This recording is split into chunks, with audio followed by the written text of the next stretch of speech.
welcome to the first episode of the Tiga Tactics podcast.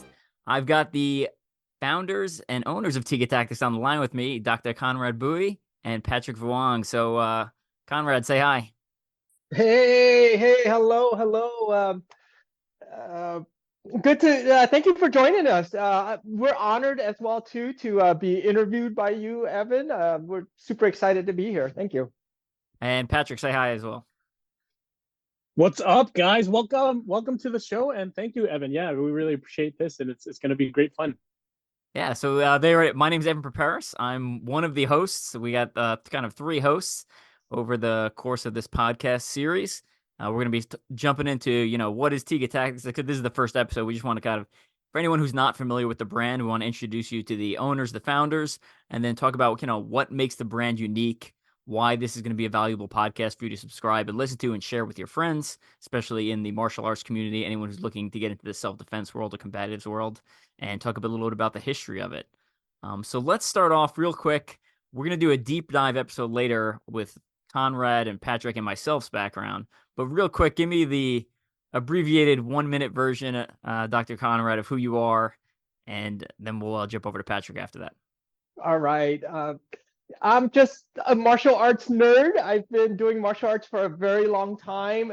In the process, I've been able to train in many different styles, sometimes 3 styles concurrently. And I'm just a martial arts junkie, and my goal is to share that martial arts, the benefits of martial arts, and what I call the martial arts love with the world. Gotcha. You're greatly underselling yourself there, but I'll save some of that for later. Patrick, quick intro on who you are. Yeah, sure. I've been training in martial arts since 1995, but my love with martial arts started way earlier. And 3 people influenced me. One is, of course, like everybody else, Bruce Lee. Whether you're around when he was alive or whether you watch him on VHS or DVD later on or streaming, he's just this icon who influenced everybody everywhere in the world. Number 2 would obviously be my cousin and my co-founder of Tiga Tactics, Dr. Conrad Bui. He's my older cousin, and so literally since I was a baby, I saw him doing martial arts, and I was like, oh man, I want to be like him. I want to do what he's doing. And then the third person would be my dad, and that's because he had a love of martial arts movies. Again, going back to Bruce Lee, he would watch Bruce Lee movies. So we would be sitting at home watching movies together, and that's really what started my training. And again, like Conrad said, we would just want to share what we've learned and help people protect themselves and their loved ones. Awesome. And my name's Evan Perperis. I'm actually active duty in the military still for about another year. And I'm a Special Forces officer, currently the officer in charge of the 1st Infantry Division Combatives Gym. I'm also a professional obstacle course racer, so I do that at a fairly high level, competed in some pretty big events and done pretty well over the course of my decade-long racing career. And as my military career and obstacle course racing career has kind of started fading into the background, I've started amping up a lot of the martial arts stuff. And I stumbled across Tiga Tactics from a Black Belt magazine email, took a couple of their programs, fell in love with their methodology, which we're going to get into. And I just kind of attached myself to Patrick and Conrad, and they can't seem to get rid of me now. So here we are. Hey, we're not wanting to get rid of you either. So there's nowhere to go. Sounds good. So let's start off with Conrad. Take me through, let's go with what is Tiga Tactics in your own words. And then we'll jump over to Patrick for some of the history on how it started. Great. Tiga Tactics is basically an approach to make people safer. I often say we're civilian self-defense, civilian combatives, for civilians, by civilians. We're not law enforcement, we are not military, and so we don't operate under those rules of engagement. There's a lot of different aspects that we want to approach as a civilian, and it's not just also about being effective at defending yourself. It's also an approach on how to live life as a productive member of society. And so Tiga Tactics is that approach. We like to think of it as a 360 approach towards self-defense. And on top of that, we want to layer that with, how to just live your life so that you have more enjoyment, you have more benefits out of life. You're just a productive member of society. So it's not just all about combatives and fighting. Although I believe we have one of the most cutting edge approach to combatives and self-defense, but it's not just all about that. And so when we teach, we like to sprinkle in our teaching with how to go and conduct your life so that your life is more fulfilling and enjoyable as well too. I love it. Absolutely love it. Which is why I'm still here. And Patrick, tell me a little bit about the founding of Tiga Tactics. Yeah, go. I'll speak from my perspective because Conrad has a really great background on it as well. But for me, again,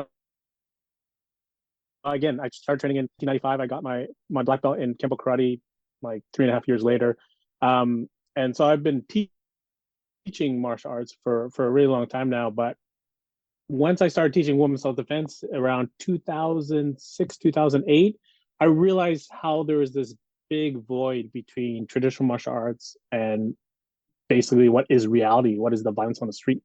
And that time frame is when people really started using cell phones a lot. And I would observe not just grown-ups, but also kids and women just stuck on their screen already. And this is 2008.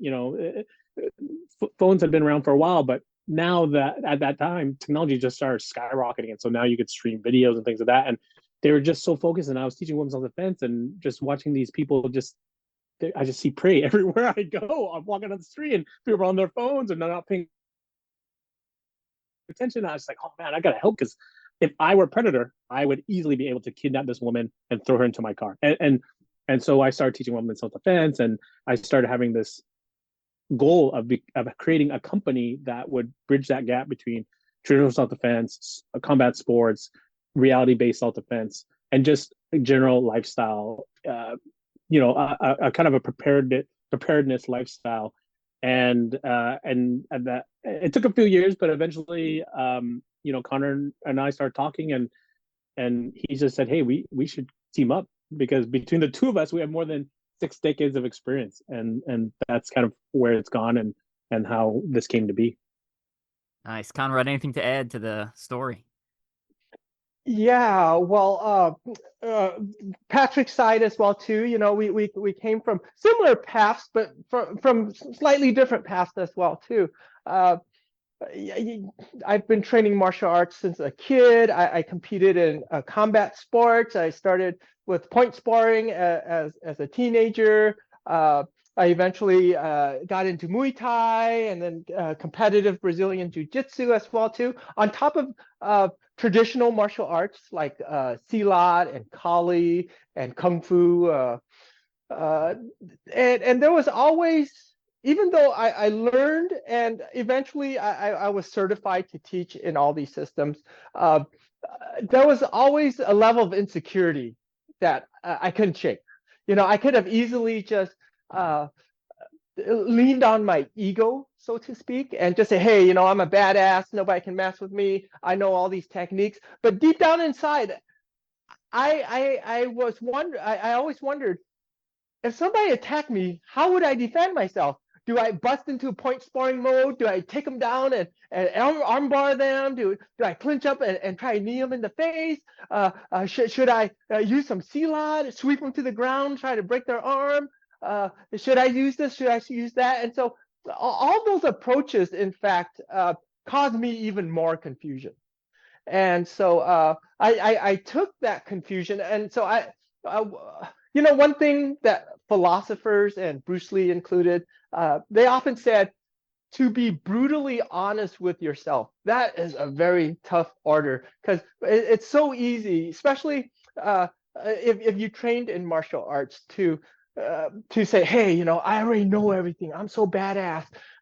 If they do this, I'll just do that. And some martial artists will say, I don't need to train or run. That's why I train martial arts. Things like that. And so it's so easy to lean on your ego and ignore that the doubts. And so I did not do that. I thought, hey, I have this these doubts. I have this insecurity. Let's fix this. Let's use this as an avenue to improve ourselves. And so I just like Patrick. When cell phone footage, security cam footage started hitting the internet, I thought, oh my gosh, that is a powerful tool that a lot of my previous lineage of teachers never had an opportunity to use. I don't care if you're doing Kung Fu, I don't care if you're doing even Brazilian Jiu-Jitsu or Muay Thai, even Krav Maga, those teachers, those founders, they didn't have footage of that. And so when they devised their method of self-defense, they devised it based on what they thought would be an appropriate response to what they thought would be an attack. And so, for example, if you're doing Kung Fu, let's say Wing Chun, you're really defending against a lot of linear punches, and they developed a very sophisticated way to counter attack linear punches, straightforward energy, very sophisticated ways to counter the counter and then counter those counters. And in fact, the deeper we dive into that, the further we're moving away from the truth eventually. Same thing in Brazilian Jiu-Jitsu. We hit the ground, and then we've got a counter to the counter to the counter to the counter, and then we have very subtle moves to the counters and this and that. And eventually, the sport jiu-jitsu moves kind of far away from the combatives as well too. So I kind of instinctively knew that, and then it was confirmed when I was able to watch those cell phone footage. And as a martial arts nerd, since I've grown up in martial arts, I did deep dives into so many arts. I was really blinded by the fact of how does a person attack you? And so when I watched the cell phone footage, finally, I was like, oh my gosh, this is how somebody attacks. Okay. So we were able to categorize. There's basically 4 major attacks that will happen on the street that can cause injury, can cause some serious problems to your health there and trauma. And so luckily, the situation wasn't as complicated as I thought, because as a martial artist, we learned so many responses to so many different attacks. Eventually, it screws with our mind, and if people have studied combat sports, or they've studied violence or firearms or performance, they've probably heard of Hicks' law, which roughly states that the more responses you have to a stimuli, the slower your response will be, because your mind's like digging through a file of possible responses, and you're not responding naturally. And so that's what happens when we have too many points of data. And so anyways, luckily, street level attacks are pretty simple. We found that generally someone who attacks you on the street that's untrained, they'll probably attack you like someone who's in 7th grade or 5th grade even. And so we were able to discover the patterns of these untrained attackers. Yes, if you're up against somebody who's a Golden Glove boxer or a BJJ purple belt or a high school wrestling champ, you got your work cut out for you. There's no doubt about that. But if you're up against a typical street fighter or typical attacker on the street that's untrained, they have very simple responses. And we were able, through our study, figure out those responses. And then the next phase was to figure out the proper responses to those attacks. And so the next phase was, so the first phase was like trying to figure out how someone might actually attack you. And it is not like what we learned in the school, the dojo, or even in the ring or on the mats. And so that was the first phase. The second phase was to figure out a proper response, an intelligent response, an efficient response to these attacks. And so I was able to, from my background, try to sift through all these arts that I've learned. And so some arts, they contributed a little, some arts contributed a lot to the response. It was literally like having a group of martial artists sit down and say, okay, you, Mr. Taekwondo guy, how would you respond to this? You, Mr. Silat man, how would you respond to this? You, Mr. Jeet Kune Do guy, how would you respond to this? You, Mr. Bagua Zhang, that's Kung Fu, how would you respond to this? You, Mr. Muay Thai dude, how would you respond to it? You, Mr. BJJ instructor, how would you respond to this? And so I sifted through all those points of data, all that knowledge there that I've accumulated over the years. And the thing is, I had those arguments inside my own head. Like I would say, okay, you, Mr. Taekwondo, you take a seat because you really have nothing to contribute here at this point. And I was able to do that. So even if you took a group of martial artists, you know, like the Jeet Kune Do guy, he wouldn't be sure exactly how the Taekwondo guy contributed because he didn't really learn Taekwondo. And the Muay Thai guy, he wouldn't know exactly how the Silat guy could contribute because he doesn't know Silat. Well, I was able to honestly say who had what and who had the advantages and who had the deficiencies of certain responses.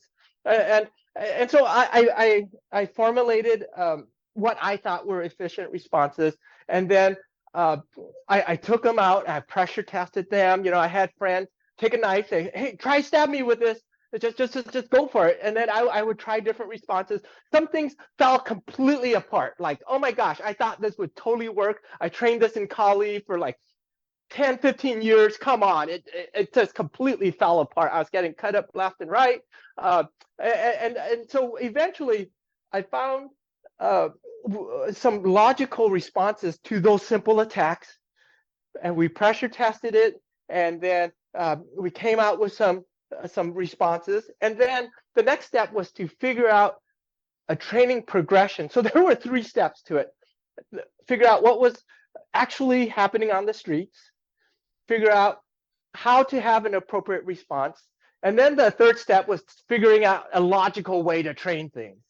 And so when we train Tiga Tactics, there might be elements of Tai Chi, there might be going slow, there might be elements of firearms training, slow, smooth, fast. There might be elements of Muay Thai and BJJ. Okay, we go for 3-minute rounds here.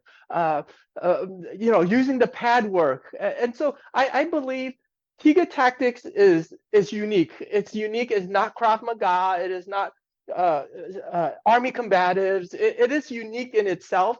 The other thing I will say as well is that Tiga Tactics is not a style. It's not codified. We never want it to be. If we find a new way to train, we'll scrap the old training and throw in the new training. We have no ego. If we find a different way to approach defending ourselves against a punch, we'll scrap the old one and throw in the new one. Or we'll add elements from things that we learned. So the Tiga Tactics from 3 years ago isn't quite the same as the Tiga Tactics of today as well, too. So it's not a codified system. It's just an approach based on just a lot of different data points.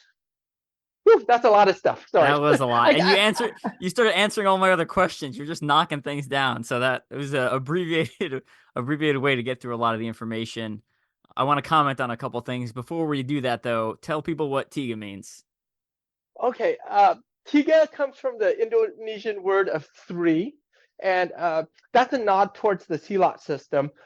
And that's kind of where Tiga Tactics came from. I was looking at Silat. I thought, man, this is such an effective art. Why is it not working for me? But we did take a lot of Silat concepts as well, too. And Tiga means 3 in Indonesian martial arts. There's a foot platform called Langkah Tiga, which is the footwork number 3, which is a triangle footwork. And we see the triangle in many different arts, whether it's Aikido, Kali, Silat, Kung Fu. And so that's where the Tiga comes from. And some people get it confused with Tiga, like a tiger. And I'm cool with that. It sounds like tiger. So, hey, call it Tiga Tactics. I'm good with that. Nice. The I wanted to comment on a couple of things you said. One, the fact that you had studied, this is some of the, as an outsider coming in, this is some of the things that really attracted me to the brand, right? One, you had studied all these different styles. Same thing with you, Patrick. Well, I mean, not quite as extensively as Dr. Conrad, but you both had studied so many styles. So it wasn't like, oh, well, maybe I haven't learned the solution. Like you've learned a whole bunch of ones and they were able to distill it down. So I like that. I like that you actually looked at identifying the problem through real world footage, right? Because we can speculate how people are going to attack all day and we can speculate what things are going to do, what people are going to do. But when you have actual footage, and like you said, that wasn't available, 30, 40 years ago, Yes. that you can really kind of refine and come up with a very good system. And then three, one of the critiques of a lot of martial arts, traditional ones, is like they don't pressure test, or ones that aren't linked to a combat sport, is there's no pressure testing. And I like that you pressure tested. And we got other episodes planned later. We're going to talk about some of the pressure testing. Yeah, I got to pressure test like the knife defense thing as part of a military training opportunity, and it worked really well. It's a pretty cool story. But we'll get to all that stuff at a later time. Cool. Patrick, anything to add to that? No, Conrad hit that one out of the park. Yeah. Talk to me a little bit about, so you've studied a whole bunch of systems and you mentioned that Tiga Tactics is not a system. Talk to me about like combatives versus like traditional martial arts and kind of some of the nuanced differences there. Patrick, go ahead. Yeah, so traditional martial arts, if people out there have not trained in any, they're probably used to seeing, people studying karate in the white gi or white pajamas, as they might call it. It seems very regimented, and that is, to me, traditional martial arts is a combination of many different and very cool aspects. You're learning a codified system. It's been passed down for generations. In some cases, thousands of years. In other cases, maybe just a couple of decades. But it carries and language and technique and all these really cool cultural aspects. And if you look hard enough or you train long enough, you'll find the martial in the art. But the problem is a lot of people, they only study one martial art and they think it's the ultimate way. It's going to solve all their violent problems, no matter what the attack is, no matter where they are, no matter who the bad guy is. And that can be a problem because, as Conrad mentioned, you do enough training and you do enough research, you realize that's not how it plays out in reality. Combat sports is it takes you a little bit a step closer to reality because now there is pressure testing. Combat sports could be anything from boxing, which everybody knows around the world for centuries, all the way down to more modern combat sports, which is like Brazilian Jiu-Jitsu, where you're rolling around on the ground and you're grappling. I just came from a Brazilian Jiu-Jitsu class, and it's great. It's a meritocracy because I tapped out people who were not as good as me, and people who were better than me tapped me out. And that's just the way. There's no hiding. Even though there are belts, there's no hiding your skill level. You're either going to be good against somebody or you're going to be bad against somebody. Whereas in traditional martial arts, you don't want to disrespect anybody who's higher ranked than you. So you may be able to kick their butt, but because they're 10th degree black belt, you might pull back, or they might say to you, "Oh, we can't spar because I'm too deadly." And so that you have that problem of hierarchy, honorifics, and all that sort of thing. But the cool thing with combat sports is that you get one step closer to reality because you're really going out there, of course, guided by a set of rules so that everybody stays safe. I think what Tiga Tactics does is take a step further, where we're simulating real attacks based on real research, and we're going 100%, 100% power, 100% intensity, but we're using safety gear and we're using understanding between our partner, and we do it progressively. And we might get this more into this later, but we don't just go. We don't meet a new student. We're like, okay, 100%, let's go. We take it really slow, and then once they build their form and structure, then we go smooth, which is like 50% speed, and then once they got that down, then we go 100%, and then by that time, they'll have the right solutions, the right responses with the right form, and everybody stays safe. But it's realistic. So there's been many times before we launched Tiga Tactics where Connor and I were experimenting, and I just didn't have it, and so we would just run the drill until finally I'd have the response that would save my life, and then I was confident enough to do it at 100%, 100% power, 100% speed. So that's kind of the difference between the three, what we would consider the three phases of training. Yeah, no, and the first Tiga Tactics seminar I went to, I brought my two brothers-in-law. Is that the term for multiple brother-in-laws?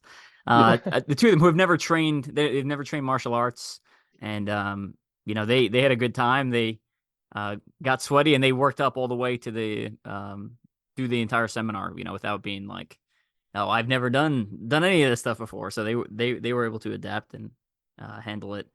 And with a lot of I feel like, so I'm on the Army side, we have combatives in the Army. There's a modern Army combatives program.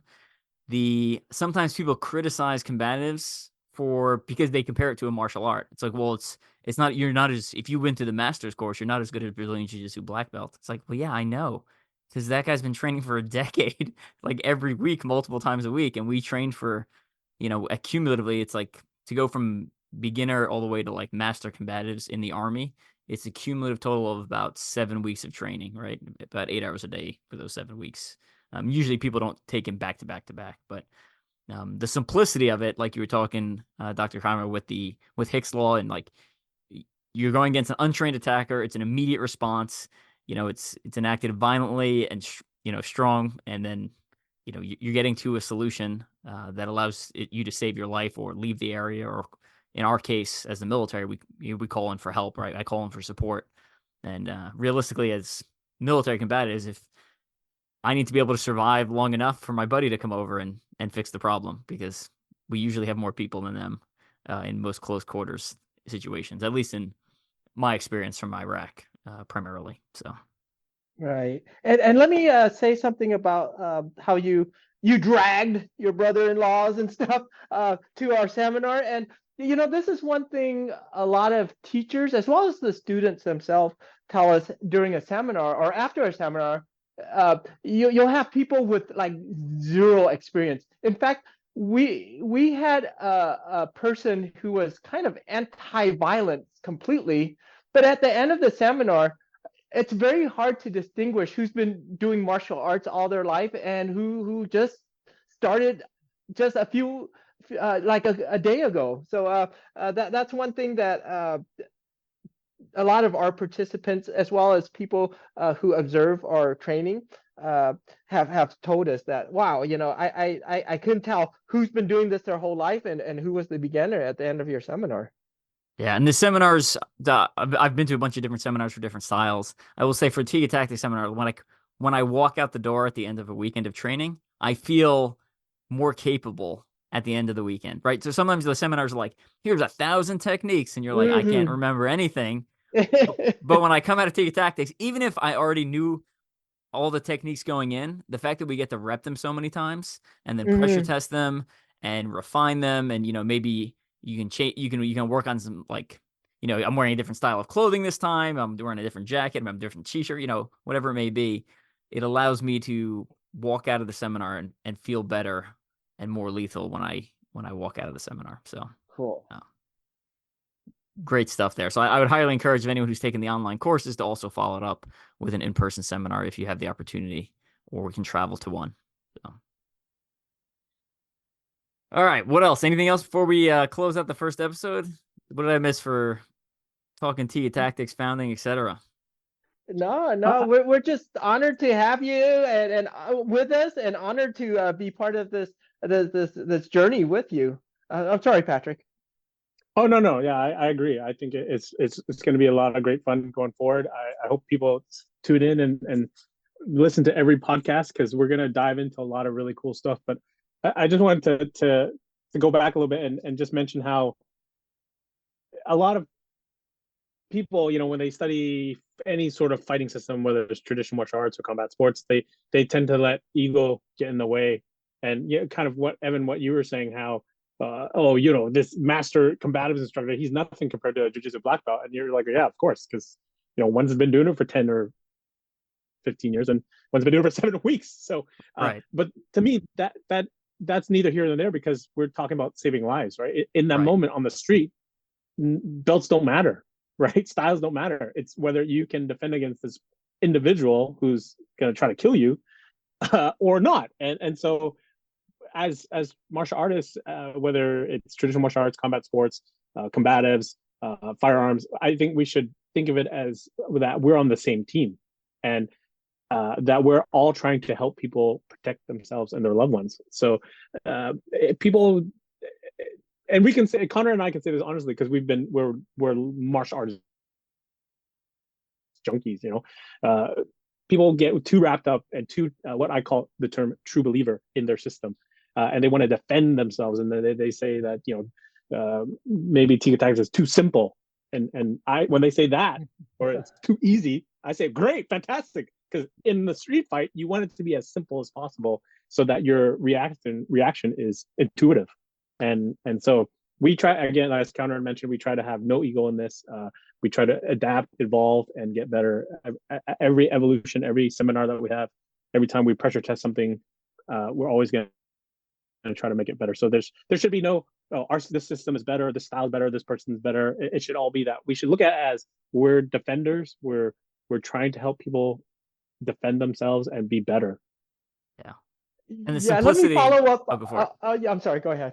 I was just saying the simplicity is the part of the beauty of it, right? If when my daughter gets older, this is what I'm teaching her. I'm not going to be like, let's go to the BJJ and Muay Thai gym for the next, 5 years to make sure you're capable and competent. I'm going to get you functional as soon as possible. Side note, I have an article on Tiga Tactics that talks about that if anyone wants to read it. And I'm going to use Tiga Tactics as the base model for what I teach my kids and what I teach any of my family members. I think we also need to take a step back as civilians. We're not trying to terminate a life or trying to break up a big brawl or something like that. As a civilian, we're just merely trying to survive.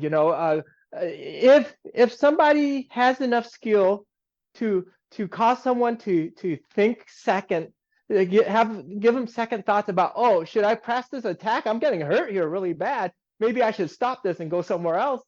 That's enough. We're not looking for a tap out. We're not looking for a gold medal. We're not looking to knock anyone out, and we're definitely not looking to terminate anyone. We're just trying to give someone the impression that this dog has fangs, and so let's back off here. And that's enough. If our student, of course, if our student has the situational awareness, they can avoid fights, they can they can de-escalate, all of that.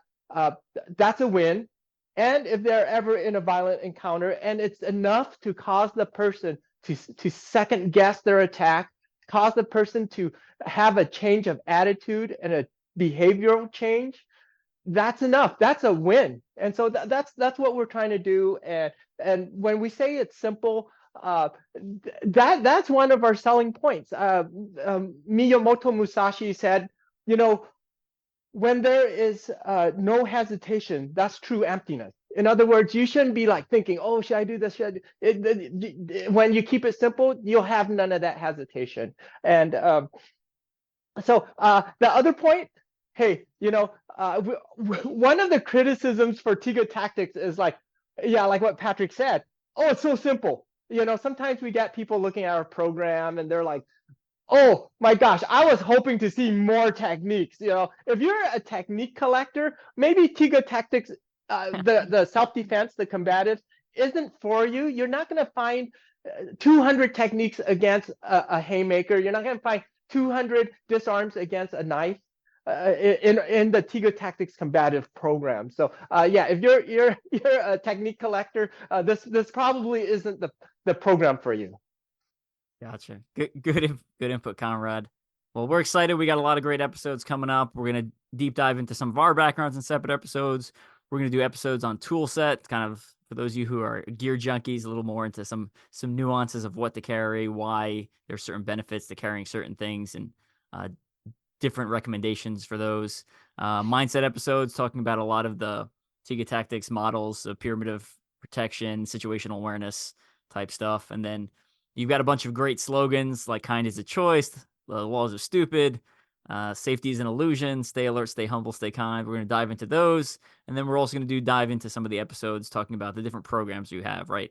EDC flashlight, EDC knife, punch defense, club defense, anti-grappling, all that stuff. We got a lot of content planned. And then I'm also excited about picking your guys' brains on some of the martial arts deep dive episodes where we're going to talk a little bit more about some of your, some of the background and the arts you've done, and what you've like, be specific as far as like what we've taken from them, and what some of the drawbacks of training those specific styles, right? Because I think every style has a benefit drawback listed for each. So for sure. All right. Any final excited. thoughts? Yeah, final thoughts, Patrick, before we go. No, I'm just excited. I had a lot of fun today, and all those subjects you mentioned. Man, there's so much to each and every one of those. So we're knives and firearms, flashlights. There's so much to talk about. I think a lot of people will be really interested in this. Conrad, any final thoughts? No. Well, thank you for your time, Evan. Thank you, Patrick. And thank you to the listener for hanging out with us. We'll see you next time. All right. Catch all of you later. All right. Take care, everyone.